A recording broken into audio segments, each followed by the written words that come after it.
ኤቨር ቢ ላይፍ ቆይ ወንድምየው ኦኬ ተስፉ ሙስሊም መሆን መብት ነው፣ ግን ሙስሊም እንድትሆን ምክንያት ምንድን ነው?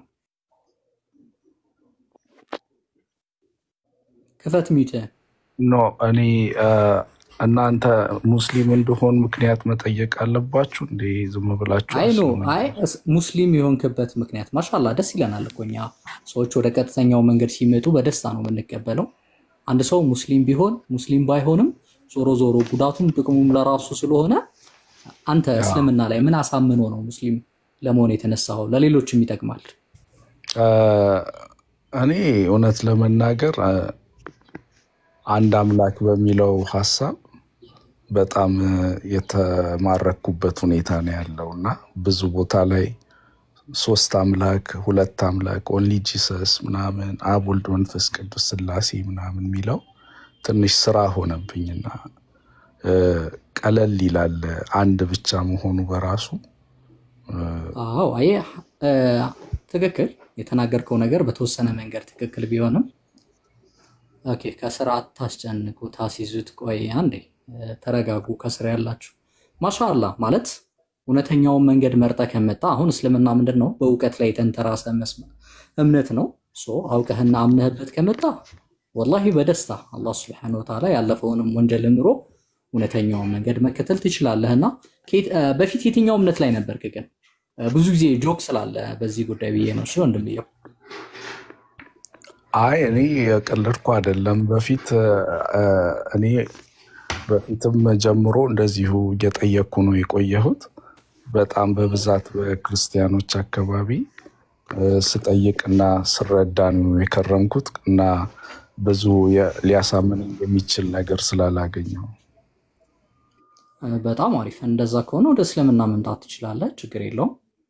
ያው ግን ትልቁ ነጥብ ምንድነው? አንድ ሰው ሙስሊም ሲሆን በመጀመሪያ ደረጃ የሚጠቅመው ራሱን ነው። ሙስሊም ባይሆንም ደግሞ የሚጎዳው ራሱን ነው። ቀልዶችም ከሆኑ ደግሞ እነዛ ቀልዶች ከአላህ ጋር ነው የሚተሳሰበው። የፈለክ መቀጠል ትችላለህ። ሙስሊም መሆን ከፈለክ ማንም አያስገድድም። በደስታ እንቀበልሃለን።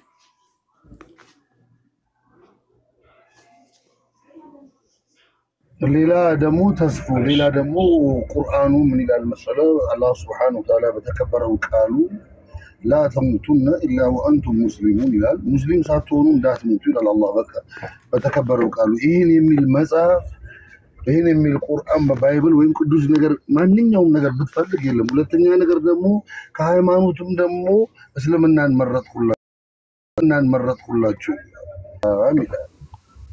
ومن يبتغي غير الإسلام دينا فلن يقبل منه وهو من الكافرين. عندي أكياموس عندي. منو؟ قتل دايس. منو يقبل؟ أكياموس نو؟ إننا. شجريلا. كاسلمنا ليلا إيمانوت على بلو يميل تكبينات اللوم إلى الله بالقرآن. ليلا أمنت بيبال نجر كيتين يوم مسألة لا بيفلق يلا. እስልምና ማለት በአንድ አላህ ማመን በመልእክቶች በመጽሐፎችና በነቢያቶች በእነዚህ ነው የምታምነው። እስልምናን ለመቀበል የሚያስፈልጉ ነገሮች ቅድም እንዳልከው ፊደል ጠይቆሃል መልሰሃል። በተረፈ እስላም አንድ እስላም ያልሆነ ሰው ሙስሊም ያልሆነ ሰው እስልምናን ሲቀበል ምንም ፕሮሰስ የለው፣ በአፉ ብቻ መመስከር ብቻ ነው። በአላህ አምናለው፣ በነብዩ መሐመድ መልእክተኝነት አምናለው። ነብዩ መሐመድ የአላህ ባሪያና መልእክተኛ ናቸው ነው። በቃ ሌላ ነገር የለም። ላ ኢላሃ ኢላላህ ሙሐመድ ረሱሉላህ ነው። ተጠመቅ ተወቀጥ ዙባዝንኬ ምናምን የሌለው ጥርት ያለ እምነት ነው እስልምና። ለሰው ልጆች መመሪያ የወረደ ቁርአን የወረደ ንጹህ ሃይማኖት ነው። አማላጅ ሁሉ ነገር የማይፈልግ ሃይማኖት ስለሆነ እስልምናን በራስ ፍቃድ ፈልገህ መቀበል ከፈለክ ማንም ያገደ ጉዳይ የለም፣ መብት ነው። የሚያስገድድም የለም። ለምን? እስልምና ላይ ላ ኢክራሃ ፊዲን ነው የሚለው፣ በሃይማኖት ማስገደድ የለም። እና ሻሃዳን ያስከፈለክ ይኸው እዚህ ጋር ወንድሞች አሉ። ማንም ኡስታዝ ምናምንም አያስፈልገውም ለሻሃዳ። ሌላ ጥያቄ ካለህ ግር ያለ ነገር ምናምን ካለ ጠይቅ። አይ ትንሽ አንዳንድ ነገሮችን ልታብራሩልኝ ብትችሉ እኮ ጥሩ ነበር። ለምሳሌ አንዳንድ ስለ እስልምና እሺ ታሱ ቀደም ጥያቄ የለኝም ስትል ነበር አይደል? ከደቂቃዎች በፊት ጥያቄ የለኝም። አንዳንድ ነገሮችን ግን ተብራርቶልኝ ከዛ በኋላ የተወሰነ ነገር እንዲገባኝ አርጋችሁ ከዛ ወደ ሻዳው ብንሄድ ብዬ ነው። በእስልምና አንድ ሰው ኃጢያት ከሰራ ለኃጢያቱ ማንንም አይሞትለትም፣ ማንንም አይሰቀልለትም፣ ማንንም በዛ ሰው ኃጢያት አይጠየቅም። ስለዚህ የመጀመሪያው ብጅታና ማጥራት ያለብን ምንድነው? እኛ ላጠፋነው ኃጢያት ሌላ አካልን ተጠያቂ የማድረግ ብጅታ ከአእምሮአችን ማጥፋት አለብን። አንዱ አምላክ ላጠፋው ለምታደርጋት እያንዳንዷ ነገር ተጠያቂ የሚያደርግህም አንተን ነው። መልካምም ከሰራ የምትመነደው አንተ ነህ፣ መጥፎ ከሰራህም የምትመነደው አንተ ነህ። የመጀመሪያው ትልቁ ቤዝ የሚሆነው ያ ነው። መሰረታዊ ያስተምሩት በእስልምና ከአላህ ውጭ የሚመለክ ሌላ አምላክ የለም። ሁሌም አምልኮታችንን የምናደርገው ለአንዱ አምላክ ብቻ ነው። አንድ ስንለው ሁለት የማይሆን፣ ሁለት ስንለው ሶስት የሚል የአእምሮ ብጅታ ከአእምሮአችን እናጠራና እውነተኛውና ብቸኛው አምላክ የሚመለከው አላህ Subhanahu Wa Ta'ala እንደሆነ በአፋችንም በቀልባችንም ትልቁ ነገር በአፋችን ብቻ ሳይሆን በልባችን የምንሰጠው ምስክርነት ነው። እውነተኛውን አምላክ አላህን Subhanahu Wa Ta'ala ከሱ ውጭ ሌላን አልገዛም ብለን በልባችን በመስከር የመጀመሪያው ትልቁ ነገር ይሆናል። ምክንያቱም አላህ Subhanahu Wa Ta'ala እንዲሁም ረሱላችን ሰለላሁ ዐለይሂ ወሰለም በሐዲስ እንደነገሩን የአንድ ሰው ስራ የሚወሰነው ንያ ላይ ነው። ኢነመል አዕማሉ ቢንኒያ። ስለዚህ መልካምም ማድረግ መጥፎም ማድረግ መሰረቱ ቤዙ የሚሆነው ልብ ላይ ያለውን ነገር ነው። ልብህ ውስጥ ማጥራት የሚገባ ነገር ምንድነው? አምልኮትን ለዛ ለእውነተኛና ለብቸኛው አምላክ ከሱ ውጭ ሌላ አምላክ ለሌላው አምላክ ጥርት ታደርገ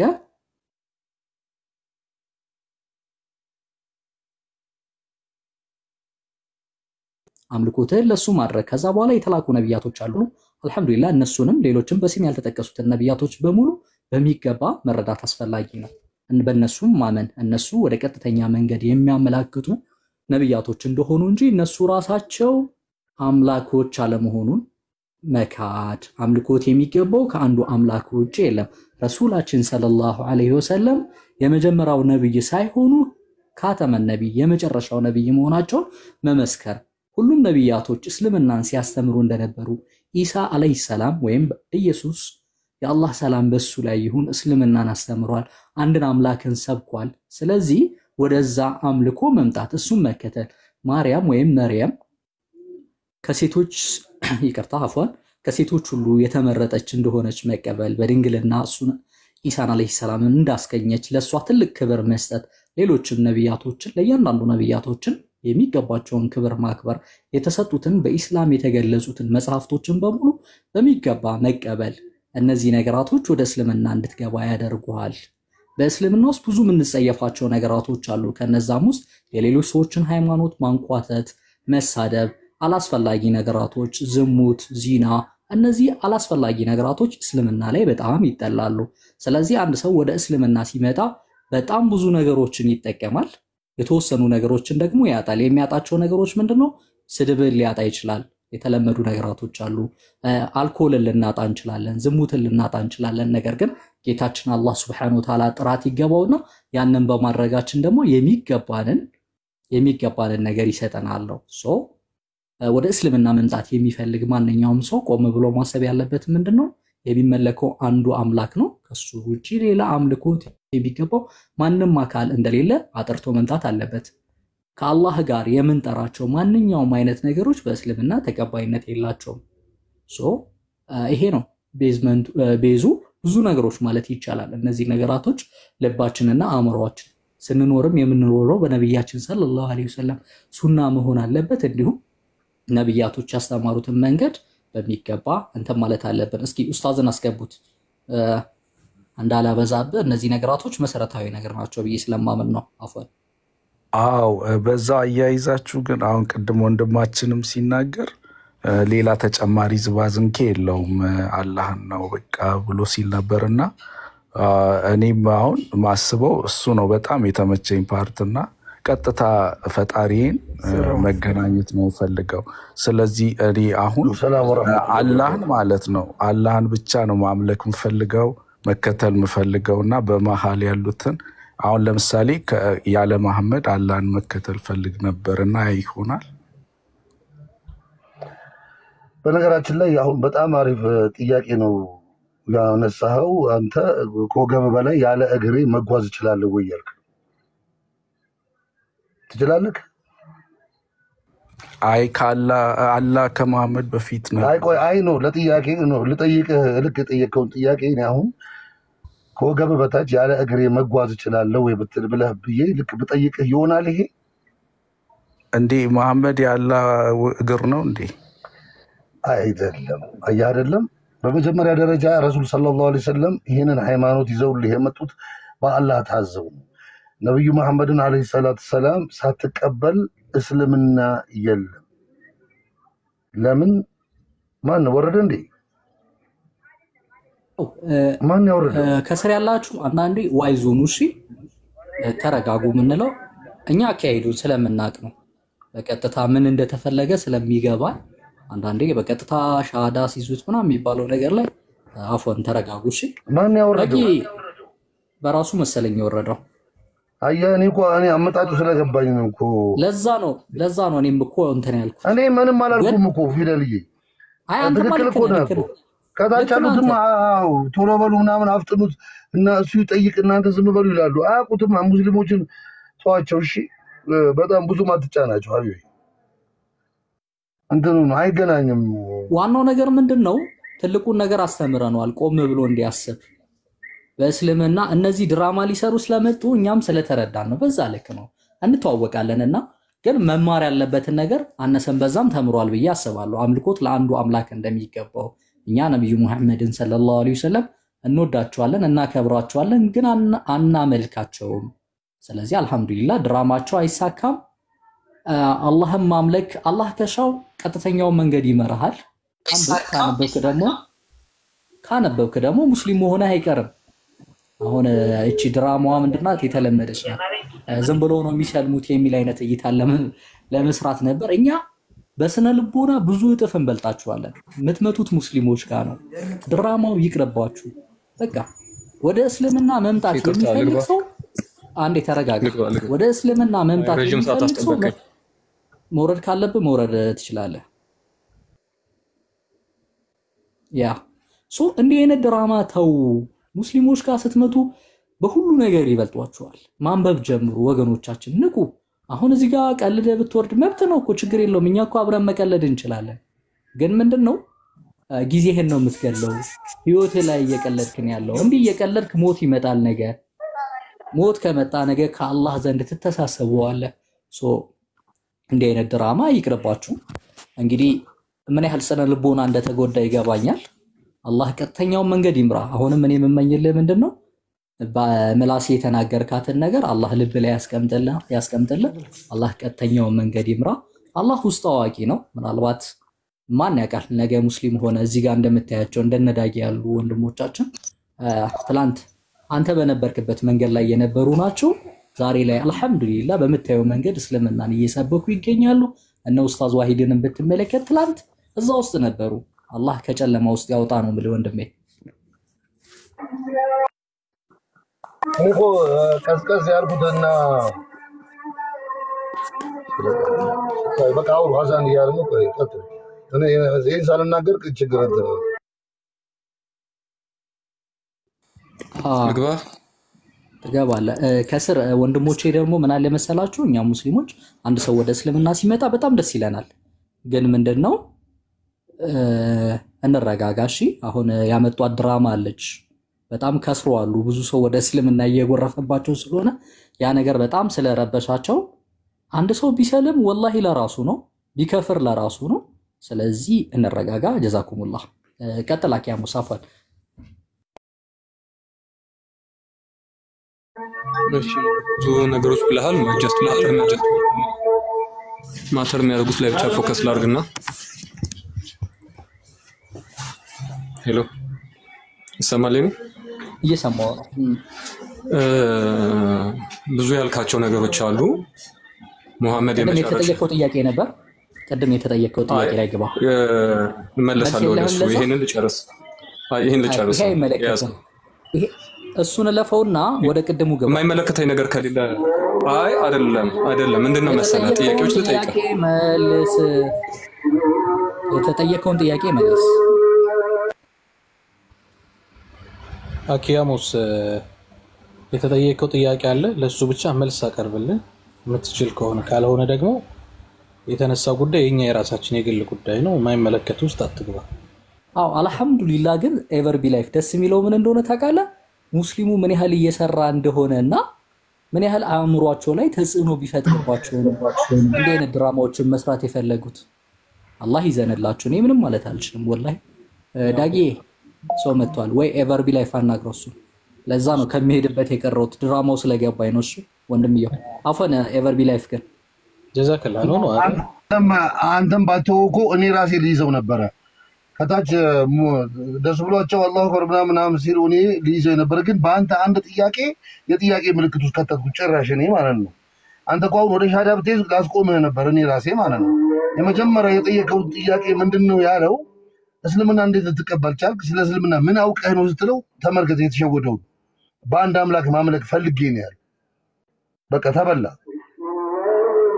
والله ነው ነገር በዚህ ነው እኔ የበላሁት በቃ አውቀህ ነው ወይ ብለህ ስትለው አንድ አምላክ ማምለክ ፈልጌ አዳጊዬ አሁን ትልቁ ነገር ግን ምን ፕሩቭ እንዳደረገ ታውቃለህ ይሄ ልጅ እኔ አንድ አምላክ ማምለክ ፈልጌ ነው ወደ እስልምና የመጣሁት ሲል ለሙስሊሞች ሪኮግኒሽን እየሰጠ ነው ምን እያለ ነው ሙስሊሞች አንድ አምላክ ነው መታመልኩት እኛ ደግሞ ከአንድ አምላክ ውጪ ነው ሁለት ሶስት አምላክ እናመልካለን እያለ ነውና በገዛ ሃይማኖቱ ላይ ነው ጨዋታ የተጫወተው ኢቭን ሙስሊም ሆኖ ይሄንን ንግግር ተናግሮት ቢሆን ከእስልምና ይወጣል በእነሱ አስተምሮት ባላቀም እኔ ግራ ስለሚገባኝ አልহামዱሊላህ አሁን የሰጠው ሪኮግኒሽን ምንድነው ሙስሊሞች አንድ አምላክ ያመልካሉ እኛ ግን አንድ አምላክ አናመልክም የሚል ንግግር ተናግሮ ነው የሄደው እንግዲህ አላህ ይዘንልን ምንም ማለት አንችልም እኛ ከላይ ሰው አለ መሰለኝ ይቅርታ ምንቴ ጋር እንቀጥል መሰለኝ ዳጊ አላህ መቀጠል ምችል ከሆነ ቀጥል ዳጊ ፊደልም እንደዛ ቀጥል ግን አንተ ጥሩነቱ አኪያሙስ ቀደም ልጅ የተናገረው ላይ ተስማማለህ እንዴ ከአንድ አምላክ ውጪ ነው የምታመልኩት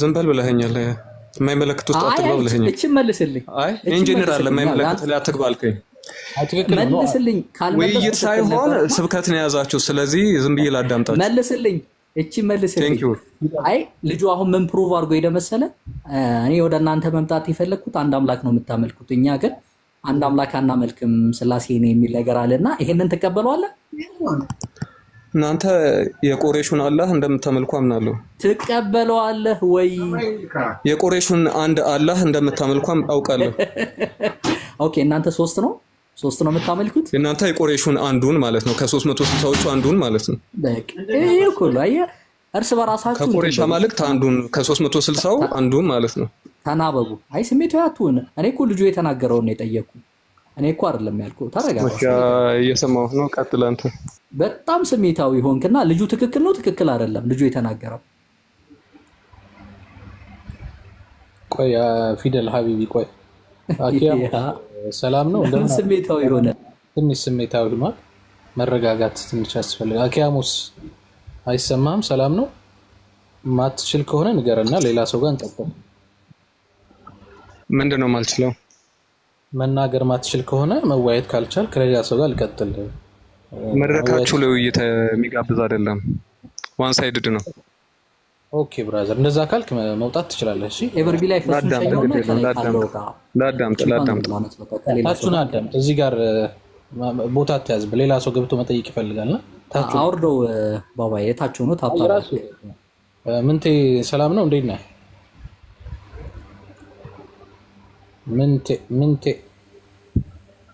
ምንቴ ከላይ ያለው ምንቴ ያያ ሚንታ ነው ምንቴ ምርጥ ሰው ነው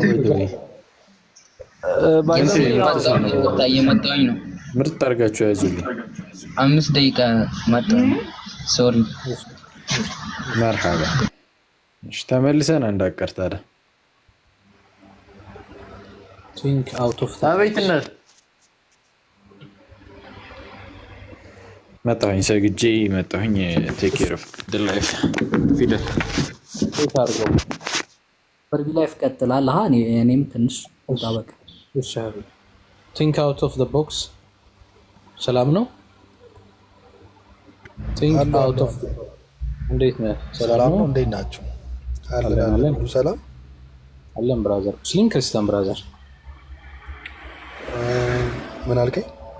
የምትከተለው ቤተ እምነት አለህ ብራዘር? እምነት አለህ? የምትከተለው ሃይማኖት አለህ? አይ እኔ ኤቲስት ነኝ። መጠይቅ ነገር አለኝ።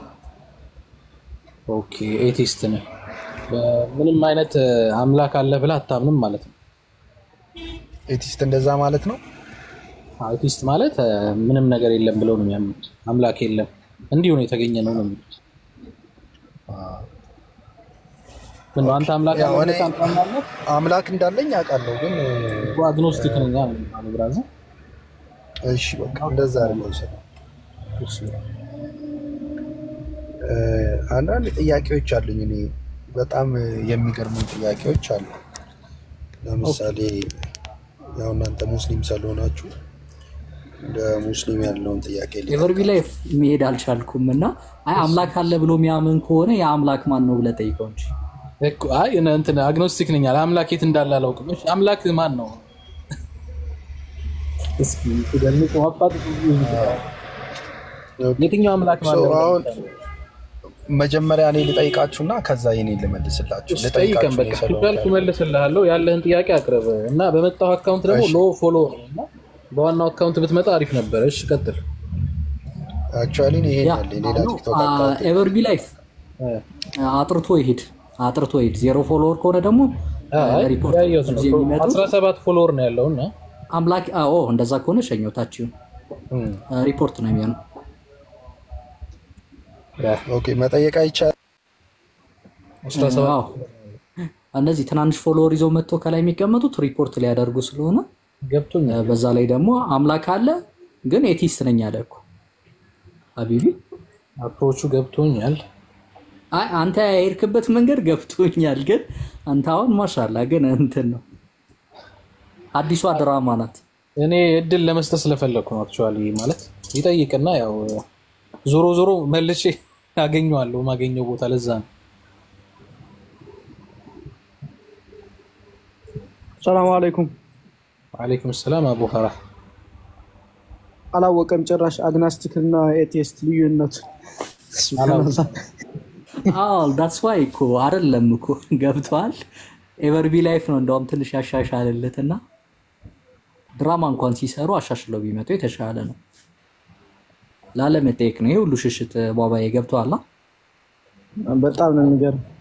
እኔ ወስጄ አጓጉል ጥያቄ ማለት በቃስ ያው ሄዷል ወጥቷል ማለት ነው። ማን ጠይቁ ላሽ ነው የሚለው እንትን አይለም መጀመሪያ መጠየቅ ነው። ቆይ እስኪ ና ቆይ ላስገባውና ቆይ እስኪ እንትን ልበለው። አውት ኦፍ ዘ ቦክስ ይሰማል ወይ? በጣም እንትና እያረጋችሁኝ ነው። ጀስት የኔን ስም ምንም ነገር ሳሰሙ ከኔ ሪፖርት ሊያደርግ ነው ምናምን። እኔ እንደዛ አይደለም። ትክክል ነው። መስማት ፈልጋለሁ። አይ በቃ ባክ ቱ ባክ ወደ ጥያቄው ብቻ እንሂድ። በቃ ትሄዳለህ። ቆይ ጥያቄ ከመሄድ በፊት ስለአንተ ምንም ሳናውቅ ነው ያወራነውና በጣም ይቅርታ። ማወቅ ስለፈለኩ አንዳንድ ነገር ልጠይቅህና እንቀጥላለን። እስኪ ኢየሱስ አምላክ አይደለም? ኢየሱስ አምላክ አይደለም። ኦኬ መንፈስ ቅዱስ እርኩስ ነው በል እስኪ። መንፈስ ቅዱስ እርኩስ ነው። ኦኬ እሺ በቃ አንተ ክርስቲያን ያለው ብለህ ነው የምትለው። ኦኬ ስለዚህ ያኛውንም ልበልላ አላህም አምላክ አይደለም ልበልልህ። ችግር የለውም እሱማ ተግባብተን። ደግሞ አላህም ደግሞ ነብዩ መሐመድ የሰራው ሃይማኖት ነው እስልምናም ልበልልህ። ትንሽ ባላንስ ላድርግ ብዬ ነው ሀቢቢ። ችግር የለውም። አይ አመጣጣችሁን ስለምናውቀው ነው። ችግር የለም ቀጥል። ኢትስ ኦኬ አልኩልህ እኮ ከዛ ይሄኛውንም ደግሞ አልኩልህ ባላንስ ላድርግ ብዬ። እሺ እኔ ልጠይቅ ጥያቄዎች አሉ። እንግዲህ አሁን ከሌሎች ነገሮች ወደ እስልምና ምንድነው እስልምና ሪሰርች ሳደርግ እኔ በራሴ ትንሽ ኮንፊውዥን ያረገኝ ነገር ነው። ትንሽ ከቁርአን አጻጻፍ ጋር በተያያዘ ከእንደገና እስልምና ምንድነው የሚለውን ነገር እስልምና ምንድነው የሚለውን ነገር እንድትመልስልኝ ፈልጋለሁ። ቁርአን እንዴት ተጻፈ፣ መቼ ተጻፈ፣ በማን ተጻፈ የሚለውንም እንድትመልስልኝ ፈልጋለሁ። ለምንስ በአረበኛስ ብቻ ለምንስ ወረደ? ተረጋጋ እንዴ ምን ነው ያልራገ ተረጋጋ። ኦኬ ጠይቀኝ አይደል ያልከው? ጀስት ሪሌትድ የሆኑ ኩዌሽኖች እኮ ናቸው እኮ አይ ነው አይ ኦኬ በዛበት ጥያቄም ኦኬ እሺ በቃ ጥያቄውና ጥያቄው ከበዛበት አይደለ? አይ መጀመሪያ እስልምና ምንድነው አልኩ። እሱን ያዘው። ያው ሲምፕል ጥያቄ ነው ይሄ ነው ሜቢ ወይም በ30 ሰከንድ ምናምን የምትመልሰው ነገር ያለው አይመስለኝም። ያው አማኝ ስለሆንክ አንተ ማለት ነው። ቁርአን እንዴት ተጻፈ፣ በማን ተጻፈ የሚለውን ደግሞ ሁለተኛ ላይ እንድትይዝልኝ ፈልጌ ነው። ይሄኛው መልስልኝና ሌሎች ጥያቄዎች አሉ። ኢስላም ማለት ያው ከቋንቋው ከቃሉ ትርጉም ስነሳ ያው ሰላም ከሚለው ቃል ነው የመጣው። ሰላም የሚል ቀጥተኛ ትርጓሜ ያለው ያው እስላም የነብያቶች ሃይማኖት ነው። የነብያቶች ሃይማኖት ነው ስንል ያው ከአላህ ዘንድ መመሪያ የተሰጠው ከአባታችን አደም አለይሂ ሰላም እስከ መጨረሻው ነብይ መሐመድ ድረስ ለሰው ልጆች የተሰጠ ከአምላክ ከአላህ የተሰጠ እምነት ነው። በቁርአን ላይ አላህ ኢነ ዲነ ኢንደላሂ አልኢስላም ሲል አስቀምጧል። አላህ ዘንድ እምነት ማለት እስልምና ብቻ ነው ብሎ አላህ በቁርአኑ ነግሮናል ማለት ነው። የእስልምና ተከታዮች ደግሞ እኛ ሙስሊሞች እንባላለን። ሙስሊሞች ሲባል አልኢስቲስላሙ ሊላህ ማለት ነው። ማለት ለአንድ አምላክ ሰሚት ማድረግ ለአንድ አምላክ መገዛት የሚል ትርጓሜ ያለው ማለት ነው። ይሄን ይመስላል አጠር ባለ መልኩ ስመልስልህ እስልምና ማለት ይሄ ነው። ኤቨርቢ ላይፍ ኦኬ ጀዛከላ። እኔ ደግሞ ለሱ አንድ ጥያቄ ያለኝና ቆይ ቲንክ አውት ኦፍ ቦክስ ቆይ ሁለተኛ ጥያቄ አልተመለሰም። አዳምጥ አንድ ተመልሶልሃል። አልተመለሰም። ቶይላ አንተ በጣም ዲክታተር ነህ። ዝም በል። እኔ ያው ልጁና ልጁ ይመልስልኝ ቶ ነው እንደዚህ አይነት ዲክታተር አንዴ ሚውት አድርገው የመጀመሪያው ሰው ይመልስ። አውት ኦፍ ዘ ቦክስ ቆይ አንዴ ቆይ ይጠይቅህና ትቀጥላለህ እንዴ? አይዞህ ከባድ ጥያቄ አልጠይቅህም ተረጋጋ። ኤቲስቶች የፕሮቴስታንት መዝሙር መፖሰት ጀምረዋል እንዴ? እቺን ብቻ መልስልኝ። ኦኬ ልመልስልህ። ኦኬ የፕሮቴስታንት መዝሙር መፖሰት ጀመሩ? አይ ለማወቅ ያህል እሺ።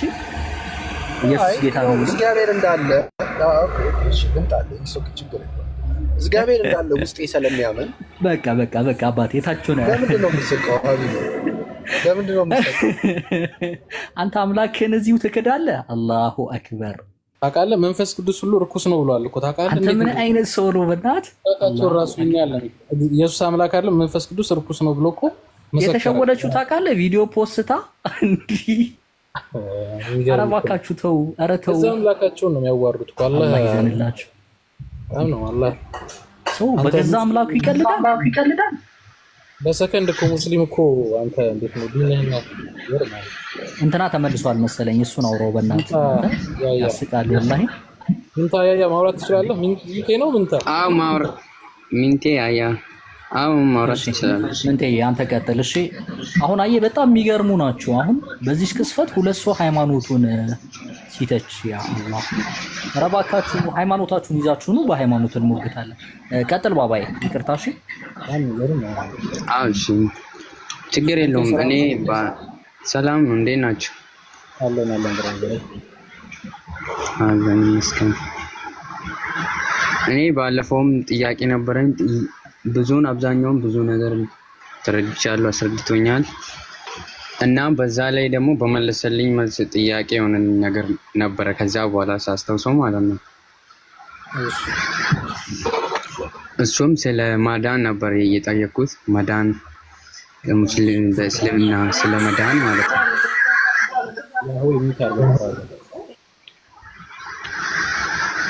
ይሰማል?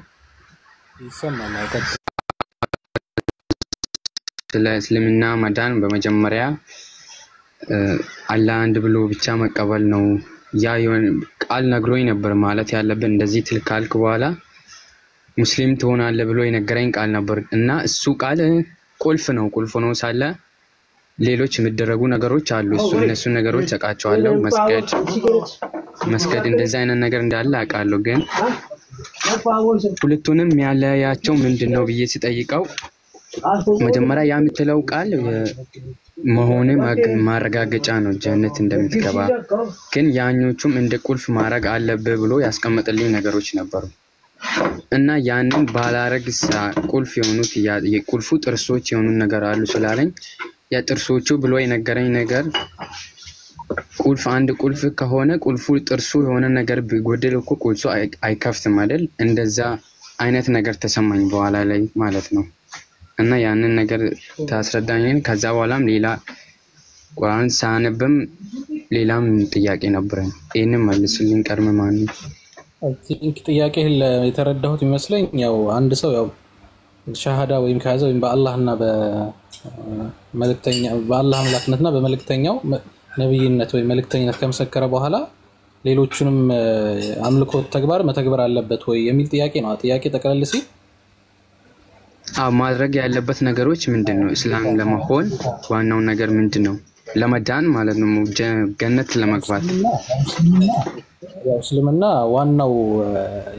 ዋናው ቁልፉ መሰረቱ በአንድ አምላክ ማለትም በአላህ አምላክነት ማመን ይጠበቅብሃል። ከዛ በመቀጠል ደግሞ በነብዩ መሐመድ ነብይነት መመስከር ይኖርባል። ይሄ ዋናው የእስልምና መሰረቱ ነው። ከዛ በኋላ ደግሞ ሙስሊም ከሆንክ በኋላ የሚደረጉ ግዴታ የሆኑ የአምልኮት ተግባራቶች አሉ። ለምሳሌ እንደ ሰላት ስግደት ማለት ነው። በቀን 5 ጊዜ ሙስሊሞች ፈጣሪ ፊት ቆመን እንሰግዳለን። በቀን 5 ጊዜ ማለት ነው። እነዛ ሰላቶች በጠዋቱ ክፍለ ጊዜ በከሰዓት በቀትር ሰዓት በከሰዓትና ምሽት ላይ የሚደረጉ 5 ስግደቶች አሉ። እነሱም በሰዓቱ ጠብቀህ መስገድ አለብህ። ከዛ በመቀጠል ደግሞ ግዴታ የሆነ ጾምም አለ ማለት በብቁ የሆነ ሰው መጾም የሚችል ሰው መጾም ያለበት ማለት ነው። እሱም መጾም ይጠበቅብሃል። ከዛ በመቀጠል ደግሞ አቅምህ ከፈቀደ ደግሞ በየአመቱ የሚሰጥ መጽዋት አለ፣ ግዴታዊ መጽዋት። እሱንም ማውጣት ይጠበቅብሃል ማለት ነው። የግዴታ ነው እሱን ማድረግ። እንደዚሁም ደግሞ በአመት አንድ ጊዜ የሚደረግ አለ፣ በህይወት ዘመንህ አንድ ጊዜ ማድረግ ያለብህ እሱም የሐጅ ስነ ስርዓት የሚባል አለ። እሱም ያው አቅሙ ለፈቀደና ገንዘቡ ላለው ሰው ነው ግዴታ የሚሆነው። እነዚህ ናቸው መሰረታዊ የእስልምና ዋና መሰረቶች ምንላቸው ማለት ነው። እነዚህ ናቸው። ከእንግዲህ ከሆነ እሺ አሁን ካልከኝ ነገሮች ለምሳሌ አንተ ምን አይሉን ያረክ ነው እየተገበርከው ነው በህይወት ላይ? ምክንያቱም አይሆን ነገርከኝ ሁሉም ነገር አሁን ግዴታ እያልክ ነበር ያወራኸው እና ያ ግዴታ ያልካቸው ነገር አንዱ ቢጎድል ምንድነው የሚፈጠረው ነገር? እንደ ሰውን አንተ ሰውነ ስለምትኖር ከዛ ከዋልካቀኝ ብዙም ሌላ ምናልባት የሚቀርም ይችላል ያልነገርከኝ ሲገባ ውስጥ ላይ ያሉ ማለት ነው። ከነዛ አንዱ ቢጎድል ምንድነው የሚፈጠረው ነገር? እሺ ያው ከእስልምና ሊያስወጣህ ይችላል። ነገር ግን ከእስልምና ሊያስወጣህ የሚችለው ዋነኛውና መሰረታዊ ነገሩ ያው አምላክህን መካድህ ነው። በቃ አላህ አምላክ አይደለም፣ ነብያችን መሐመድ ሰለላሁ ዐለይሂ ወሰለም ነብይ አይደሉም ብለህ እስካልካልክ ድረስ ከእስልምና ያስወጣም። ነገር ግን እንደ ከባድ ኃጢአትና ቀላል ኃጢአት ተብሎ ይመዘገብብሃል፣ ፈጣሪ ዘንድ ይጻፍብሃል ማለት ነው። ለምሳሌ አሁን ሰላት በጣም ግዴታ የሆነ ምንድነው የአምልኮ ስነ ስርዓት ነው። ሰላት የማይሰግድ ሰው በጣም ከትልቅ ወንጀል ነው የሚቆጠረውና ሰላት በቀን 5 ጊዜ ነው የሚሰገደው። ያው 5 ጊዜ ነው የሚሰገደው ስልህ ብዙም ረጅም ሰዓት የሚወስድ አይደለም። ምናልባት አንዱ ሰዓት በአማካኝ ከ5 ደቂቃ እስከ 7 ደቂቃ ያልዘለለ ነው የሚወስደው። ማለት የቀኑን ሙሉ የምታደርገው ነገር አይደለም ልልህ ነው። እንትን አይደለም ረጅም ሰዓት አይምሰልክ። ላይክ በቃ ጠዋት 5 ደቂቃ፣ ምሳ ሰዓት ላይ 5 ደቂቃ፣ ወደ ከሰዓት 5 ደቂቃ፣ ማታ ላይ ደግሞ 2 ሰላቶች አሉ። እነሱ እንደዚህ ናቸው። ያን ያህል ጊዜ የሚወስዱ አይደሉም። ስለዚህ ግዴታ ናቸው ሲባሉ የረጃጅም ሰዓት እንደው 1 ሰዓት 2 ሰዓት ሙሉ ቁጭ የምትልበት እንትን አይደለም። ይሄ የአምልኮት ስነ ስርዓት አይደለም። ጾም ነው ያልኩህ ደግሞ ጾም መጾም በቃ ለቻለ ሰው ስለ እድሜው ለደረሰ ለአቅመ አዳም ለደረሰ በሽተኛ ላልሆነ አእምሮ ጤነኛ ለሆነ በቃ እንደዚህ ያሉ መስፈርቶች እነሱን ላሟላ ብቁ ለሆነ ሰው መጾም ግዴታ ነው። እሱም ደግሞ ያው አብዛኛውም ታውቀዋለህ የረመዳን ጾም የሚባለው የአንድ ወር ጾም ነው። 30 ቀን የሚጾም ጾም ያው ታውቀዋለህ ብዬ ተስፋ አደርጋለሁ። እሱም በአመት አንዴ ነው የምትጾመው። ያው ጾሙ የሚጀምረው ከፀሐይ ጎህ መውጣት ጀምሮ እስከ ፀሐይ መጥለቅ ድረስ ያለው ጊዜ ነው ጾሙ የሚካሄደው ለአንድ ወር የሚጾም ነው። ከዛ ውጭ ግዴታ የተባሉ ጾሞች የሉም ከረመዳን ጾም ውጭ ማለት ነው። ዘካ ያልኩህ ደግሞ ያው በክርስትና አስራት የሚባል ነገር አለ አይደለም? ካልተሳሳት አስራት የሚባል አለ የሚሰጥ መጽዋት የሚሰጥ ነው። እሱ ደግሞ ያው ገንዘቡ ላለው ሰው ነው እንጂ ከሌለ የለህም ነው፣ ግዴታ አይደለም። ይሄ ማለት ገንዘቡ ካለ ዘካ ላለበት ሰው ነው ግዴታ የሚሆነው። አለው መለኪያ ግዴታ ሊሆንብህ የሚችለው ሌቭል ላይ ስትደርስ እዛ ላይ ነው የምታወጣው። ይሄን ያህል ሊያሳስብህ ጉዳይ አይደለም። ሐጅ ደግሞ ያልኩ እሱም ልክ እንደ ረመዳን አሁን ደርሷል። የሐጅ አሁን ያለንበት በነገራችን ላይ የሐጅ ወር ነው። ኔክስት ካሚንግ ላይክ 2-3 ሳምንት በኋላ የሐጅ ስነ ስርዓት ይፈጸማል። የአረፋ በዓልም ተያይዞ ይመጣል ማለት ነው። እሱም እንዳልኩ እዛ ከኢትዮጵያው ለምሳሌ ተነስተህ እዛ ለመሄድ የምትችል ከሆነ ማለት ኢኮኖሚካሊም ራስህ ፊዚካሊም በማንኛውም ነገር ብቁ ስትሆን ነው አንተ ላይ ግዴታ የሚሆንብህ። ላልቻለ ሰው ግዴታ አይደለም። ተረዳኸኝ? እና እነዚህ ነገራቶች ስትሰራ ፈጣሪ ዘንድ የተሻለ ነገር ይጻፍልሃል። ካልሰራሃቸው ደግሞ እየቻልክ ማድረግ እየቻልክ ካልሰራሃቸው ደግሞ እንደ ኃጢያት ይጻፍብሃል ማለት ነው።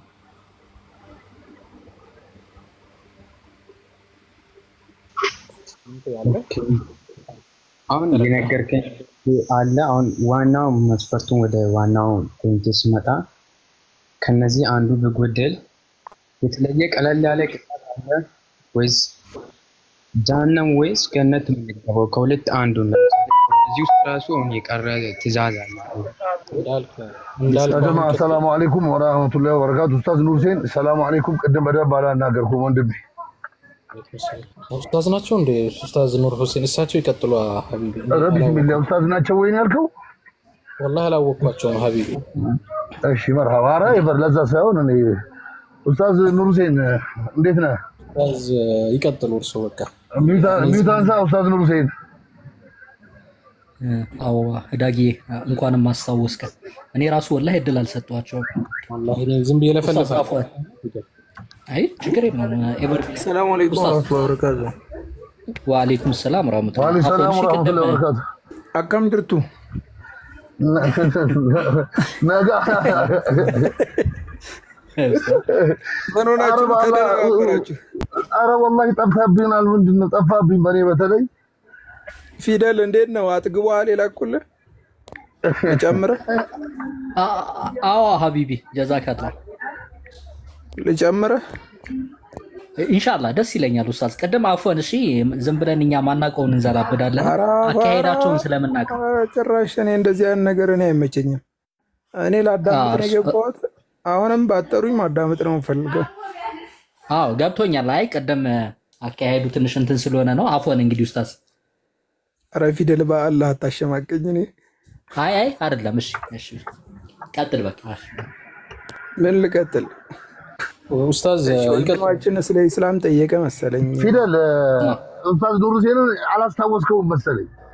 ኧረ በደንብ ነው የማስታውሰው። በመሀል እኮ ትኩረቴን እንደዛ ወስዶት ነው እንጂ እንዴ ኡስታዝ ነካቻለሁ። በቃ ሳይ ስታየው ደግሞ አንቱ የሚያስብል አይደለም። ያው እብራይ ላለው ፊደል ነው እንጂ እኔም እየቀላቀልኩ አታየኝም። አንተ እያልኩ አፎን እንግዲህ እኮ ቀላቀልክ እኮ ለዛ ብዬ እኮ የቅድሙ ልጅ ግን ታውቃለህ በጣም አንዴ ኮት አድርገንበት በሱ ጉዳይ ላይ ትንሽ መሹር ያስፈልጋል። አዲስ ደግሞ እንደ አዲስ ጀምሮ ዳጊ ከላይ ያለው ልጅ ማወቅ ይፈልጋልና እሱ ማወቅ የሚፈልጉትን ሰዎች የማሳወቅ ግዴታ አለበትና ጥያቄን ቀጥል። ኤቨርቢ ላይፍ እንዲሁም ኡስታዝ ያግዟል። አብራችሁ ቀጥሉ። ማወቅ ያለበት ይስማ። ኦኬ ኡስታዝ ይቀጥሉ። ሰላም አለይኩም ኑር ሁሴን እባላለሁ። ወአለይኩም ኡስታዝ። አፎን ሳናውቅ ብዙ አወራን እኛ አስቀምጠን እርሱና ኑር ሁሴን እባላለሁ። እኔ ኤቨርቢ ላይፍ መርሐባሽ ያ ኡስታዝ። እሺ ማን ብለህ ጥራኝ ነው ያልኩህ? እኔ ኤቨርቢ ላይፍ ነው በዚህ ስሜ ነው። ማን ብለህ ጥራኝ ነው ያልኩህ? እኔ ኤቨርቢ ነው የምባለው። መሐመድ ብለህ ጥራኝ ነው ያልኩህ። መሐመድ ብለህ ጥራኝ። ኦኬ ኡስታዝ። እሺ ኑር ሁሴን ብለህ ጥራኝ። እሺ ኡስታዝ ኑር ሁሴን። ኦኬ ወንድማችን ስለ ኢስላም የሆነ ጥያቄ ጠየቀ መሰለኝ። ኢስላም ማለት እንግዲህ ያው ከትርጉሙ በምንመጣበት ሰዓት ሁወል ኢስቲስላሙ ሊላህ ለአላህ እጅ መስጠት ማለት ነው። ለአንዱ አምላክ ለአንዱ ፈጣሪ እጅና እግርን ማስገዛት፣ እሱ ላዘዘው ትእዛዞች ማደርና እሱ የከለከላቸውን ትእዛዞች መራቅ። ይህ ኢስላም። በዛ በኢስላም ላይ የሚኖሩ አካሎች ደግሞ ምን ይባላሉ? ሙስሊም ይባላሉ፣ ሙስሊሞች ይባላሉ። ኢስላም በዋናነት በብቸኝነት አምላክን እንድናመልክ ነቢዩ ሙሐመድም የአላህ መልእክተኛ እንደሆኑ ልንመሰክር በዚህ ዘመን ያለ ትውልድ ይታዘዛል ማለት ነው። ከእስልምና ውጭ ያለ ትውልድ ወደ እስልምና በሚመጣ ሰዓት ሻሃዳ አድርጎ ይገባል። ከገባ በኋላ ሶላት አለ፣ ደንብና ህግ ስርዓቱን ጠብቆ የሚሰግደው ሶላት። እሱም ለተለያዩ ሰውነት ጥቅሞች አሉት። ኖርማል ከመለኮት ባሻገር ኢባዳን ሲደነገገው ፈጣሪ ለተለያዩ ለሰው ልጆች ጥቅም ነው ኢባዳ። ስለዚህ ሶላት ግዴታ አለ። ቀደም ኤቨርቢ ላይፍ እንትን አድርጎልሃል። ኢስላም ይሄ ነው ባጭሩ። የነቢያቶች መንገድ ነው። ከአዳም ጀምረህ እስከ ነቢዩ መሐመድ አለይሂ ሰላቱ ወሰላም ሲመጡበት የነበረው መስመር አንዱን አምላክ አምልኩ፣ ያ ቀውም ይዕቡዱላህ፣ ህዝቦች አላህን አምልኩ፣ ማለኩም ሚን ኢላሂን አምልኩ፣ ማለኩም ሚን ኢላሂን አምልኩ፣ ማለኩም ሚን ኢላሂን ገይሩህ፣ ከአንዱ አምላክ ውጭ ሌላ አምላክ የላችሁም እያሉ ነቢያቶች ሲሰብኩበት የነበረው እምነት ነው። ኢስላም ብሎ ማለት አንዱ አምላካችን አላህ የወደደልንና የመረጠልን እምነት ነው። ወረዲቱ ለኩም ልኢስላም ዲና ይላል በተከበረው ቃሉ፣ እኔ ከእምነት በኩል እስልምናን ወደድኩላችሁ። ስለዚህ እናንተም በምትሞቱ ሰዓት ወላ ተሞቱና ኢላ ወአንቱም ሙስሊም ሁናችሁ እንጂ እንዳትሞቱ ይላል። ስለዚህ ምንድነው ኢስላም ማለት? መለኮታዊ ትእዛዝ ነው፣ የአምላካችን ትእዛዝ ነው። ይሄን እምነት የምንኖርበት። ሌሎችን እምነቶች ስትመለከት ማንም አላዘዛቸውም፣ ነቢያቶችም አልመጡባቸውም። ክርስቲያን ሁኑ ተብሎ የታዘዘ ነብይ የለም፣ ያስተማረም ነብይ የለም። ክርስቲያን ታዲያ የሚለው ከየት መጣ ስትል ራሱ ሌላ ቦታ ላይ ነው የምታገኘው። ተባሉ የሚል ነገር ነው እንጂ ኤፌሶን ላይ የምታገኘው አምላክ እንደዚህ አላቸው የሚል እንኳን የለም።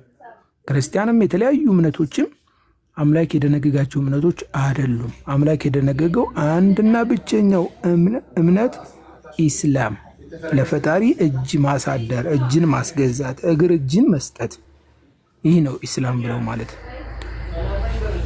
እሺ ቀጥሉለት።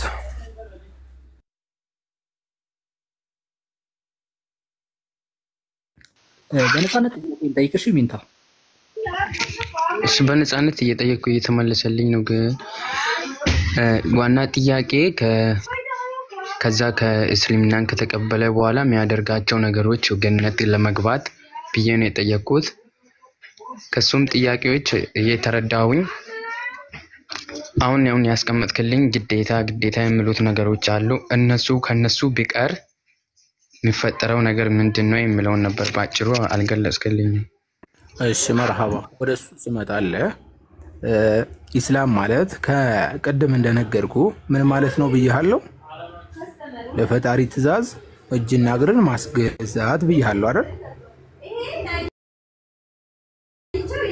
ይሄን ብያለሁ፣ ይሄን ትይዝልኛለህ። ኢስላም ማለት ሁወል ኢስቲስላሙ ሊላሂ ቢጣዓ ወልኢንቂያዱ ለሁ ቢልኹሉስ፣ ልብህን ንጽት አድርገህ ፈጣሪ ላዘዘህ ትእዛዝ መሳብና መሄድ፣ ይህ ኢስላም ማለት ነው። ፈጣሪ ያዘዘ ትእዛዝ ይኖራል። ይሄን አድርግ፣ ይሄን አታድርግ፣ እንደዚህ ስራ፣ እንደዚህ አትስራ፣ የተለያዩ ነገሮች። ለምሳሌ አንተ እስልምና ውስጥ ገብተህ ሶላት ማትሰግድ ቢሆን ለፈጣሪ ትእዛዝ አላደርክም ማለት ነው። ገብቶሃል? እስልምና ውስጥ ገብተህ እነዚህ አምስት ማዕዘናቶችን ወይ ዘካ ሊሆን ይችላል ምጽዋት የማትሰጥ ከሆነ ወይም በአመት አንድ የሚመጣውን ረመዳን የማትጾም ከሆነ ወይም ሐጅን የማትፈጽም ከሆነ ገንዘብ ኑሮ አንተ ለፈጣሪ ትእዛዝ አላደርክም ማለት ነው አይደለ? አፈነገጥክ። ይሄም ሲል አብዛኛው ዑለሞች ያሉበት እዚህ ቦታ ላይ ከባድን ኃጢአት ፈጸምክ ነው። ገብቷል? የሽርክ ቃላቶችን ካወጣ ወይ ፈጣሪ የለም ወይም ደግሞ ሶላት በእኔ ላይ አልተደነገገም ግዴታ የለብኝም ካልክ ግን ዳይሬክት ትወጣለህ። ለምሳሌ ሶላት የማትሰግደው ግን በቃ ነገ ሰግዳለሁ እንደዚህ ያደርጋለሁ በቃ የሆነ ግዴታ እንደሆነብህ ታውቃለህ። ባለመስራት ግን ትልቅ ወንጀል ላይ ነው ያለው። ገብቷል? ሌሎች ሐዲሶች አሉ፣ ነገር ግን አብዛኛው ዑለሞች በሚሄዱበት ነው የሚሄድልህና እዛ ላይ ነው የምታርፈው አንተ። ነገር ግን በእኔ ላይ ግዴታ አይደለም ሶላት፣ ግን በእኔ ላይ ግዴታ አይደለም ሶላት፣ በእኔ ላይ ግዴታ አይደለም ጣሪ ግዴታ ያደረጋቸውን ግዴታ አይደለም ካልክ ቀጥታ ከእስልምና ያስወጣሃል ጉዳዩ። የክህደት ቃልም ከተናገርክ ፈጣሪ የለም አይ አምላክማ ኢየሱስ ነው ወይ ድንጋይ ነው ወይ እንጨት ነው ሀጤው ጋር የክህደት ቃላቶች ካንተ ከወጡ በፈጣሪ ህልውና ዙሪያ ከእስልምና ትወጣለህ። ግልጽ ነው።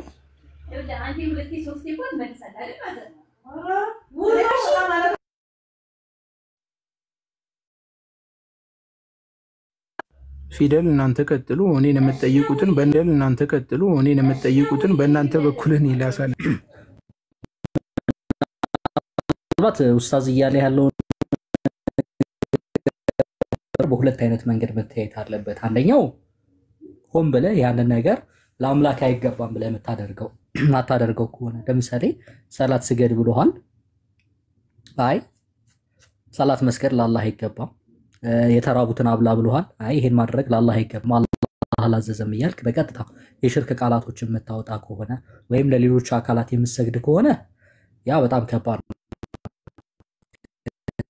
እስልምናም ሊያስወጣህ ይችላል ሆነብህ። ለምሳሌ 10 ሰዓት መስገድ እያለብህ ሳትሰግድ ብትቀር ሌሎች ነገራቶች አሉ ከአቅማችን በላይ የሚሆኑ። በዛ ነገር ደግሞ አላህ እድሉን ሰጥቶሃል። በቻልከው መጠን አላህን እንድትገዛው ይፈልጋል። አላህ በቁርአኑ ምን ብሎናል መሰለ? ነፍስን ያለ ችሎታዋ አትገደድም። ስለዚህ በምትችለው ልክ አላህን ትገዛለህ፣ በምትችለው ልክ አላህን ትፈራለህ። ሱብሃነሁ ወተዓላ ይምርሃል። ነገር ግን ስህተቶችን ብትሰራስ አሁን ልክ እንዳልከው አንዳንድ ያልሰራሃቸው ነገሮችስ ቢኖር ተውባ የሚባል ነገር አለ። ትጸጸታለህ፣ ወደ አምላክ ጥረት አድርገህ ተውባ ትገባና ያንን ነገር ከዚህ በኋላ አላደርግም ብለህ ከአላህ ሱብሃነሁ ወተዓላ ጋር ትተሳሰባለህ። በደልን የበደልከው ደግሞ ሰዎች ጋር ከሆኑ ከአላህ ጋር እንዲሁም ከሰዎቹ ጋር የምትተሳሰባቸው ነገሮች አሉና ትልቁ ነገር ኢንቴንሽኑ ነው። እሺ ገብቷል የተባለው ነገር? አው ገብቶኛል። ግን አሁን ቅጣቱ ውሳኔው ምንድነው ነው? የኔው ውሳኔው የሚፈጠር እንደ ስራ አይነት ይለያያል። ኡስታዝም እያለ ያለው እንደምትሰራው አይነት ይለያያል። ለዛም ነው እያለ ያለው። ለምሳሌ ሽርክ ከአንዱ አምላክ ውጪ አምልከህ በዛው ብትሞት ቅጣት ጀሃነም ነው። እንደ ስራ ሁኔታና እንትኑ ይለያያል። ነገር ግን አሁን ጥቃቅን ስህተቶች ከሆኑ ግን ወደ አምላክህ ተውበት አድርገህ ትመለሳለህ ማለት ነው። ተመልሰህ አላህ ሱብሓነሁ ወተዓላ ከተውበት ካጠፉ በኋላ ጥፋታቸውን አምነው የሚጸጸቱትን አላህ በጣም የሚወድ ጌታ ነው። ስለዚህ ታጠፋለህ፣ ካጠፋ ትጸጸታለህ፣ አምላክ ይቅር ይልሃል፣ ምንም አይነት ቅጣት አታስተናግድም ማለት ነው። ነገር ግን በዛው ጥፋት ላይ አምላክህን እያመስክ በዛው ከሞትክ ደግሞ ተጠያቂነት አለ። ያላወቀው ነገር ጥፋት ኖሮ ሰዓቱ ምንም ችግር የለውም፣ አላህ አይጠይቅህ። እስልምናችን ምንድነው? ነፍስን ካጠፋው ውስጥ አስተጋባብህ ትቀጥላለህ። አላህ ሱብሓነሁ ወተዓላ የሚጠይቅህ ምንድነው? አውቀህ ለምታደርገው ነገር ነው። ያ ነገር ሆን ብለህ ለምታደርጋቸው ነገሮች አላህ ሱብሓነሁ ወተዓላ ይጠይቃል። ለማታውቀው ነገርማ ያንን ነገር ያደረግከው ሳታውቀው ነው። ጌታችን አላህ ጥራት ይገባው ተጠያቂ ያደርገናል። ግን ደግሞ ይህንን ስንል ማወቅ የለብንም የሚለውን አያስይዘንም። አእምሮ ተሰጥቶናል፣ ጭንቅላት ተሰጥቶናል፣ መመሪያ ቁርአን አለን፣ ማንበብ ሌሎች ነገራቶችን ማድረግ ግዴታ ነው። መማር ግዴታችን ነው። ግን ገብቶሃል?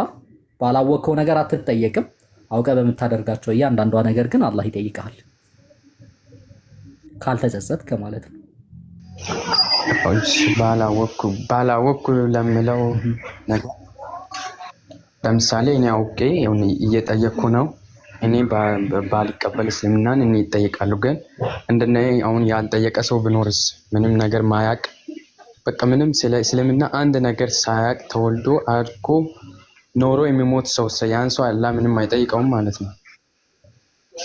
አሁን ጥያቄ እስልምና ሳይደርሳቸው የሞቱ ሰዎች ነው ከሞተ ነው ከሞተ እነዛ አይጠየቁም ማለት ነው። ህፃናቸው አዎ ኡስታዝ በዚህ ጉዳይ ሰፊ ህፃናት ነው ያልከኝ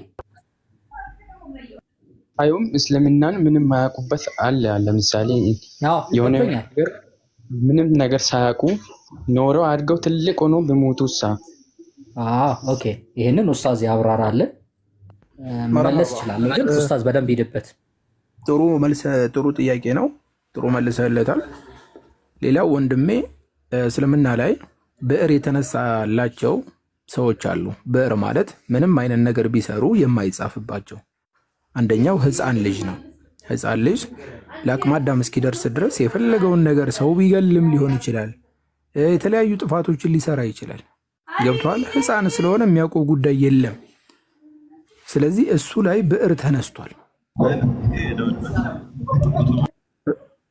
እሱ ላይ ብዕር ተነስቷል ሁለተኛው ደግሞ የተኛ ሰው በእንቅልፍ ልቡ የተለያዩ ነገሮችን ሊሰራ ይችላል እሱ በአቅሉ ስላላደለ አቅሉ እስኪመለስና እስኪነቃ ድረስ የሚሰራው ስራ በሙሉ ኃጢያቱ ተነስቷል በቃ ብዕር በሱ ላይ አይጻፍበትም ሌላው እብድ ሰው ያበደ ወይም አእምሮ የለቀቀ አካል የፈለገውን ነገር ቢሰራ አእምሮ እስኪመለስለት ድረስ ፈጣሪ ሊጠይቀው አይችልም አይጠይቀው አንድ ይሄን ነው መትይዝልኝ ሁለተኛ ለጠየቀው ጥያቄ አሁን ስመጣለ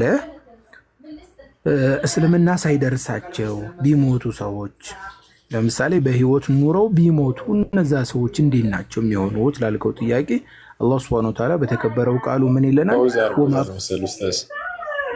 አይሰማም አይ እሱ ፓውዝ አድርጎታል መሰለኝ ላይሰማው ይችላል እንጠብቀው እሺ ይሰማል ወንድሞች መጣላ ይሰማል አዎ ይሰማል እሺ እና ለጠየቀው ጥያቄ አሁን ለጠየቀው እስልምናን ለምሳሌ ሳይሰሙ ስለ ኢስላም ሳይረዱ ሳይነገራቸው ኑረው ቢሞቱ እነዛ ሰዎች እንዴት ናቸው ላልከው ጥያቄ ቁርአን በቂ መልስ ይሰጣል ምን ይላል ቁርአናችን ስንመለከተው አምላካችን አላህ እንደዚህ ይላል ወማ ኩና ሙአዚቢና ሐታ ነብዓተ ረሱላ መልእክተኛን እስከምንልክ የምንቀጣ አይደለንም መልእክተኛ እስልምናን የሚያደርስ አላህ በብቸኝነት መመለክ ያለበት ጌታ እሱ እንደሆነ የሚያስተምር መልእክተኛን እስከምንልክ ድረስ የምንቀጣ አይደለንም እሺ እነዚህ ሰዎች ኖሩ እስልምና አልደረሳቸውም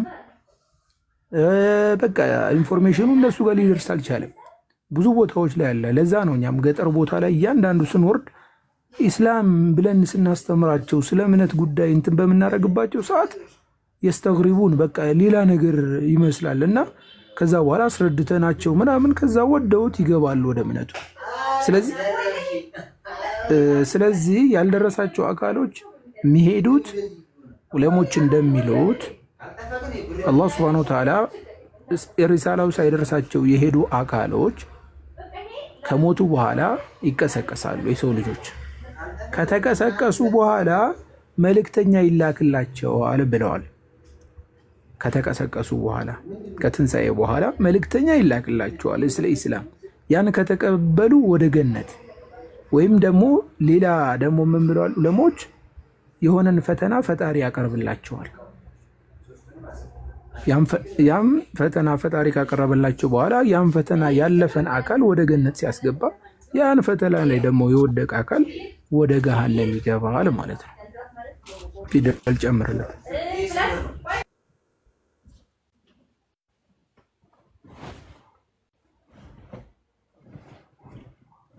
ገብቷላ ጥያቄው መልሱ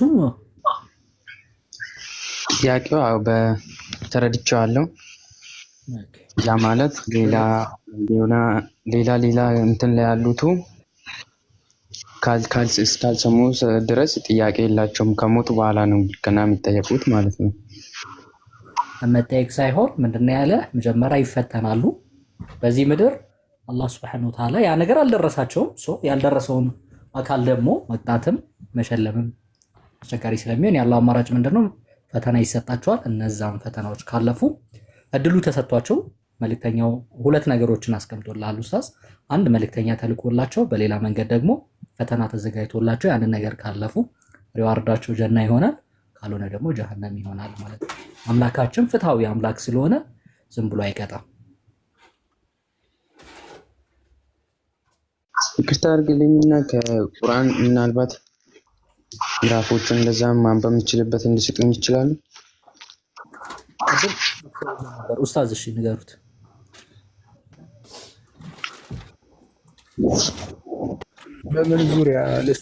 በምን ዙሪያ ላይ እንትን የሚያደርጉትን ስለ አላህ ነብያቶችን ሳይልክ እንደማይቀጣ ቅድም ተናግረዋልና እሱን ንገሩት ኡስታዝ። ወማኩና ሙአዚቢና ሐታ ነብዓተ ረሱላ የሚለው ወይስ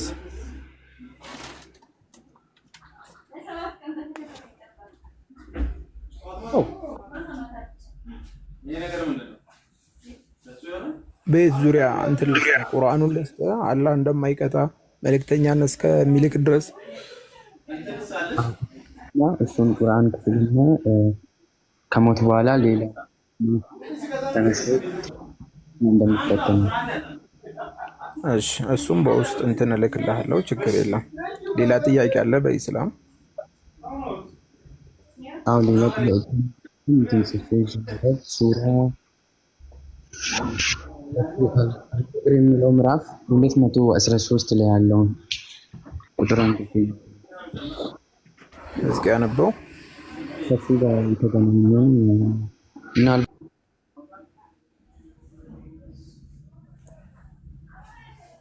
ስልኩ ነው ይገባል ይወጣል ነገር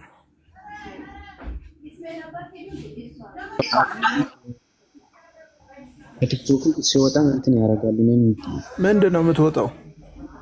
ኔትወርክ ነው ኔትወርክ ወይስ ሲደወልልኝ የሆነ ነገር ሲሆን እንትን ኦኬ እሺ ንገረኝ ጥያቄ ሱረቱ አልበቀረ 2:13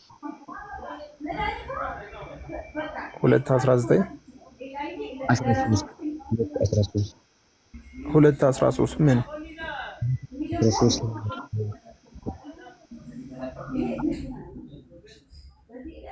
2:13 ምዕራፍ ቁጥር 2 ሱረቱል በቀራ ነው 13 ላይ ነው። እሺ ምን ይላል? አንብበው እስኪ አንተ ጋር አለ እኔ ጋር የለም ፊደል አንተ ጋር ካለ አንብበው። ስንት ነው ያለው? እሺ አነበው። ሱረቱል በቀራ 13 አይመስለኝም ያለው 2:13 ነው። 2 ምዕራፍ ደግሞ በቀራ ነው። ፋቲሃ አንደኛው ስለሆነ 13 ቁጥር ላይ ነው ያለው።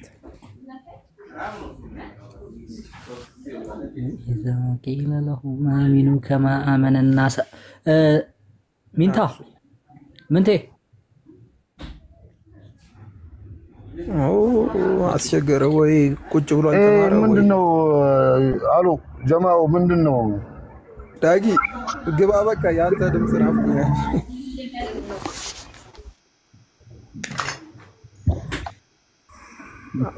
13 ነው ያልከው? አትውጣ ሚንታ ላይ እኮ ሲወጣ እኮ ነው ላይ ከእንትኑ ላይ ነበር ከውስጥ እኔም ላነብ 2:13 ነው ያልከው እንከፍትልሃለን። ያው እኔም በተልቁ አድርጉኝ እኔ ከፍትልሃለሁ። የትኛውን ሐሳብ ነው የፈለከው? ሱራ አልበቀር ከ213 ቁጥር ላይ 213 ነው።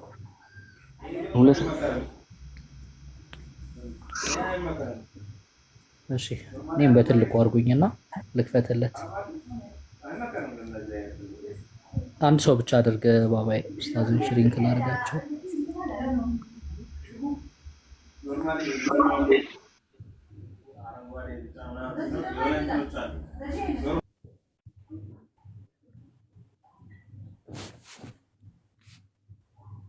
ሰዎቹም ሁሉ አንድ ህዝብ ነበሩ ተለያዩ የሚለው ነው። ምንድነው የፈለከው? እንደዛ አይደለም ሶሪ ሱረቱል በቀራ 113 አይደል ያልከኝ?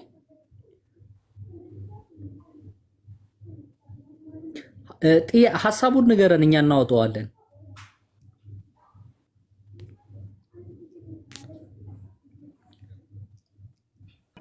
እኔ ትዕግስት እያጣሁ ነው።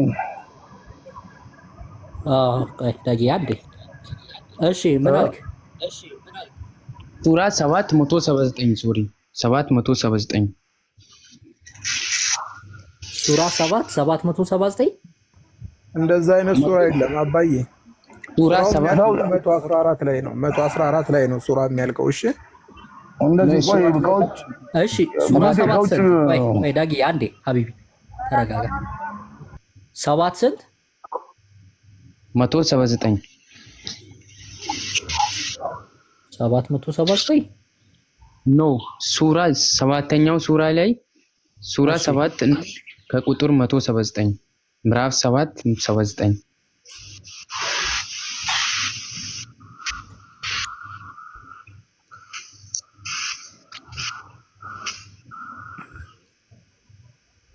ኦኬ ከጋኔኖችም ኦኬ እሱ ነው ያው ኡስታዝ ذرأنا لجهنم كثيرا من الجن والإنس لهم قلوب لا يفقهون بها እሺ ይሄ ቁርአን ምንድን ነበር ሐሳብህ? ቆይ መጀመሪያ አንተ ለረዳ ንገረኝ። ቀደም በጠየቁ ጥያቄዎች ላይ ከሰው እስልምናን ከተቀበለ በኋላም በፊትም ብዬ ካልኩ ጥያቄ ላይ ይሄም ነገር ይጨምርበታል። ምክንያቱም መጀመሪያውኑ እኔ ለአንዱ ነገር ከተፈጠረኝ ያ ሁሉ ለምን ልፋት አስፈለገ የሚለው ከግማሽ በላይ ጀሃነም ከተፈጠረ ኦኬ አይዋ እኮ አሁን ደግሞ የዚህን እንትን ነው ለምሳሌ ወደ ጀሃነም የዳረጋቸውን ነው መንስኤውን ነው የምናየው። አንተ አሁን የጀሃነም ትሆን የጀነት ትሆን የምታውቀው ነገር የለም አይደለ? ነገር ግን ወኩሉ ሙየሰሩ ሊማ ኹሊቅ ነው። ሁሉም ለተፈጠረለት ነገር ይገራል አይደለ? ስለዚህ የጀሃነም ነኝ ብለህ እጅን የምታጣጥፍበት ጉዳይ አይደለም። ገብቷል? የጀነት ነኝም ብለህ ልክ እንደዛው። ነገር ግን በፈጣሪ ትእዛዝ እያደርክ ትኖራለህ። በፈጣሪ ትእዛዝ ካደርክ ድረስ ደግሞ የጀነት ነው የምትሆነው። ገብቷል? ወደ ቁርአኑ ስንመጣ እስልምና ስትቀበል የትኛው እንደሆነ ከታቅም ማለት ነው። ምንድን ስትፈጠር ሙስሊም ነህ። ማሚ መውሉድን ይውለዱ አለል ፊጥራ ብለዋል። ኢላ አለል ፊጥራ ብለዋል ነብዩ ሰለላሁ ዐለይሂ ወሰለም። ማንኛውም ሰው በሚወለድበት ሰዓት በፊጥራ በተፈጥሮ እምነቱ በእስልምና ሆኖ ነው የሚፈጠረው። ነገር ግን አባትና እናቱ ወላጆቹ ፈአበዋሁ ይወሂዳኒ አይሁዳ ያደርጉታል፣ አው ዩነሲራኒ ወይም ክርስቲያን ያደርጉታል፣ አው ዩመጅሳኒ ወይም እሳት አምላኪ ያደርጉታል እንጂ የሰው ልጅ በሚወለድበት ሰዓት አለል ፊጥራ ሆኖ ነው የሚወለደው። ይሄኛውን ቁርአን ለማብራራት እንትን ልበለለው ወይስ እንዴት ነው? አካሄድ ዳይሬክሽንን አሳውቅኝ። እዚህ ጋር እኮ ጥያቄ ገብቷል። መጀመሪያ እኔ ምልክ ከዛ ሁሉ አንተ አሁን በየትኛው ነኝ ብለህ ታምናለህ? ለምሳሌ ያንተ ፍቃድ የለም እዚህ ጋር አንተ ስለወደድክ አይደለም ገነት የምትገባው፣ በአላህ በፈቀደልህ በኩል ነው። ያንተ መስቀድም ያንተ ምንድን ነው አስተካክለ ወንድሜ። እንደዛ ሳይሆን እዚህ ቦታ ላይ የአላህን ዕውቀት ነው። አላህ የሩቅ አዋቂ ነው። ታውቃለህ አይደለ? የአላህ ዕውቀት እኔን ያስገድዳል ማለት አይደለም። ለእኔ ደግሞ ምን ተሰጥቶኛል? ነፃ ምርጫ ተሰጥቶኛል። ገብቷል? እዚህ ጋር ማመን ትችላለህ፣ እዚህ ጋር መካር ትችላለህ። ነፃ ምርጫ ደግሞ ያልተሰጣቸው ደግሞ ፍጡሮች አሉ። መላእክት አሁን ነፃ ምርጫ የላቸውም። ቀጥታ ፈጣሪ ያዘዛቸውን ነገር ያዘዛቸውን ቀጥታ ይፈጽማሉ። እንዲህ በሉ ሲባሉ ቀጥታ ምንም ምርጫ ነገር የለም። ለሰው ልጅ ግን ነፃ ምርጫ ተሰጥቶታል። እሳትና ውሃውን የመለየት እንትን አንብብልኝ። አሁን ምንም አልተያዝከኝ። በቃ ፊደል ቀጥል። እሱ ጋር ያኑ ምዕራፍ አንብብና አስረዳኝ። አንብበው ታነቡ። አይገስ ጥያቄው እንትን መሰለኝ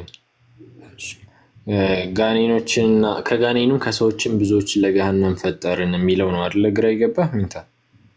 አዎ አሁን ለየትኛው ነው አንተ ብለህ የምትቀበለው? በአንተ በኩል እኮ አዳምጥና እኔ ልሂድበት። ከዛ ጥያቄ ካለ እመለስልሃለሁ አልኩኝ። ቪዲዮውን ክፈተው። ፊደል አንዴ አዳምጥ። ቆይ ሚዩት አድርግና አዳምጥ። ፊደል ከተመቸ ክፈተው እንትኑንና ላስረዳው። ወለቀድ ዘራእና ሊጀሃነመ ለጀሃነምም በእርግጥ ፈጠርን። እስኪ ደብዘዝ ብሏል።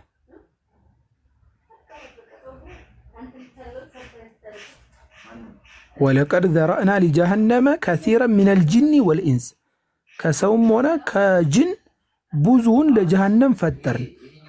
እነዚህ አይነት ሰዎች ምንድናቸው ካልክ ለሁም ለነሱ እኮ ቁሉቡን ልቦና አላቸው ላ የፍቀሁነ ቢሃ የማይረዱበት የሆነ ልቦና ነው ግን ልቦናቸው። ወለሁም አዕዩኑን አይኖች አላቸው ላ ዩብሲሩነ ቢሃ ነገር ግን ሐቅን ነገር እውነትን ነገር አይመለከቱበትም። ወለሁም አዛኑን ጆሮዎች አሏቸው ላ የስመዑነ ቢሃ ግን ሐቅን ነገር አይሰሙበትም። ባጢል ትርኪ ምርኪ ነገር ነው የሚከተሉበት። ኡላኢከ እንዲህ አይነት ሰዎች ይላል ኡላኢከ ከልአንዓም እንደ እንስሳ ናቸው። በልሁም አضል እንደውም ከእንስሳ የባሰ የጠመሙ ናቸው። ኡላኢከ እንዲህ አይነት ሰዎች ሁሙል ጋፊሉን ዘንጊዎች ዝንጉ ብሎ ማለት እነዚህ አይነት ሰዎች ናቸው። ስለዚህ አሁን ጥያቄው ምንድነው የሚሆነው? ለጀሃነም የሰው ልጆችና የጅኖች የተፈጠሩት ምን አይነት ናቸው ከተባለ እንዲህ አይነት ናቸው። ልቦና አላቸው የማይረዱበት፣ ሐቁን ያውቃሉ ውስጣቸው ግን መቀበል አይፈልጉትም። አይን አላቸው ሐቁን መከተል ስለማይፈልጉበት ባጢልን ነገር ይመሩበታል። ጆሮ አላቸው ሐቅን ነገር እውነታውን መስማት አይፈልጉም፣ ባጢል ነገር ግን ያዳምጡበታል። እንዲህ አይነት ሰዎች ወደ ጀሃነም ተፈጥረዋል። ገብተዋል። ነገር ግን አይን ልቦና የሰጣቸው ሰዎች፣ ልቦና ያላቸው ሰዎች፣ መመልከቻ አይን ያላቸው ሰዎች እውነታን እየተመለከቱ እውነታን እየሰሙ በእውነታ የሚጓዙትን ግን ከነዚህ ነፃ አደረጋቸው፣ የጀነት ሰዎች አደረጋቸው። ከነዚህ ተቃራኒ ያሉት የጀነት ሰዎች ናቸው ማለት ነው። ተረድተዋል ይሄን እንትኑን?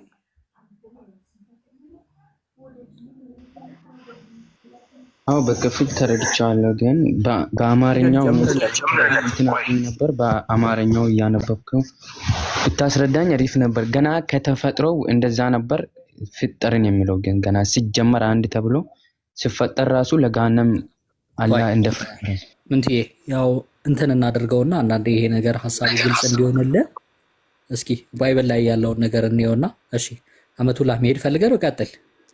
አሁን እዚህ ጋር እንየውና ምን ይላል መሰለህ? ለመጨመር ኑር ሁሴን በደንብ አብራርቶታል። ቁርአኑ ራሱ ከታች ያብራራዋል ማለት ነው። አንድ ደቂቃ ሲኝና ተቀጥያለሽ።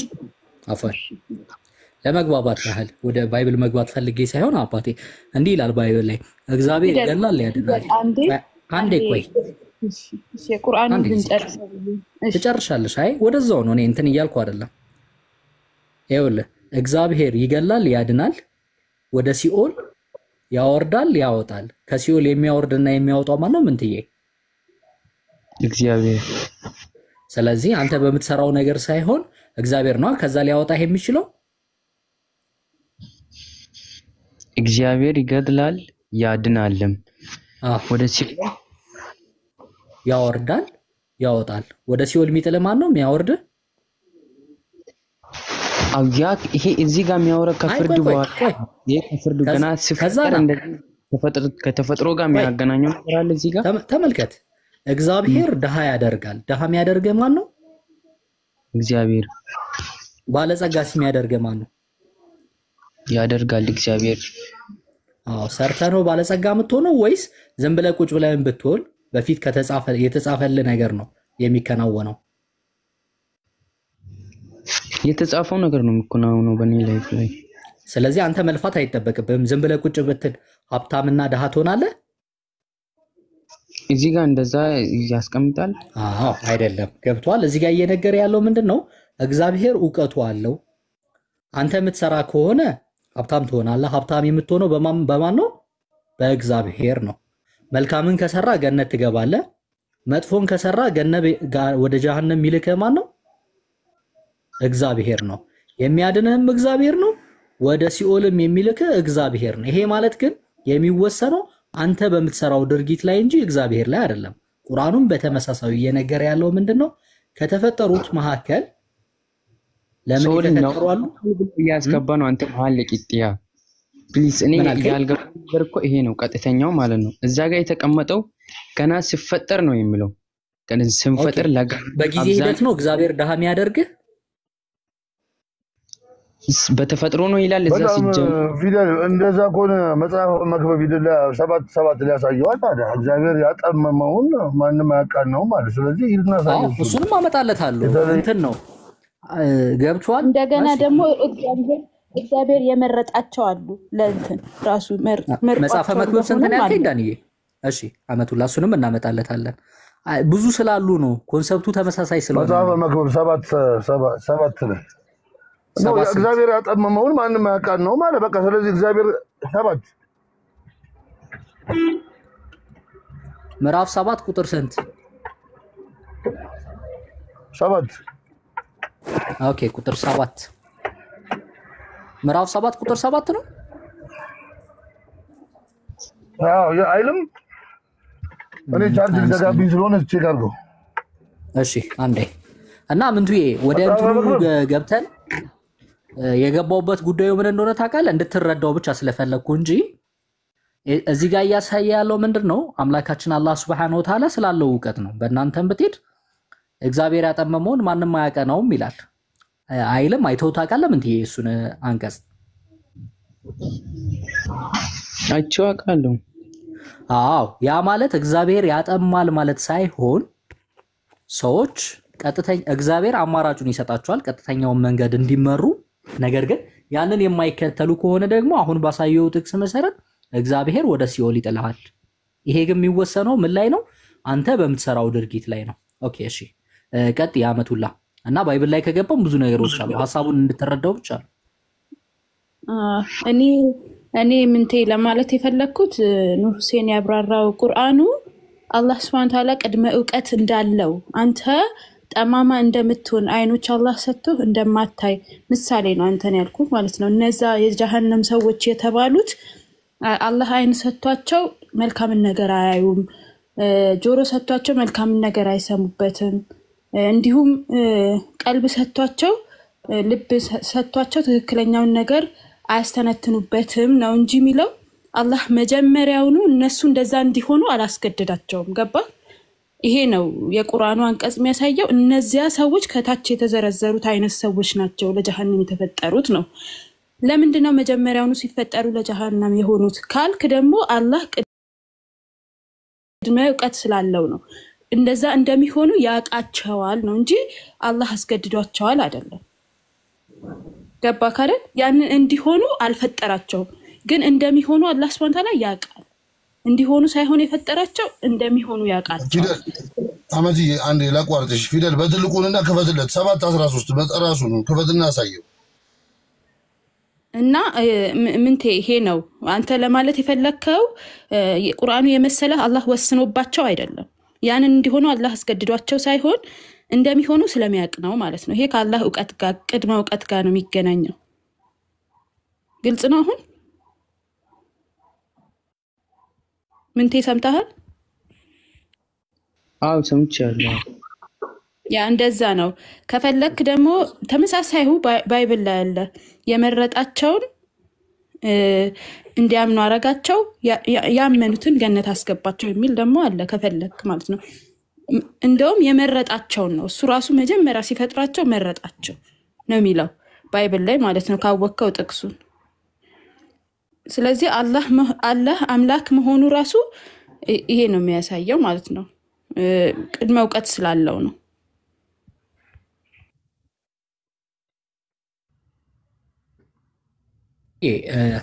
አምላክ ወደፊቱን አያውቅም ብለህ ታምናለህ?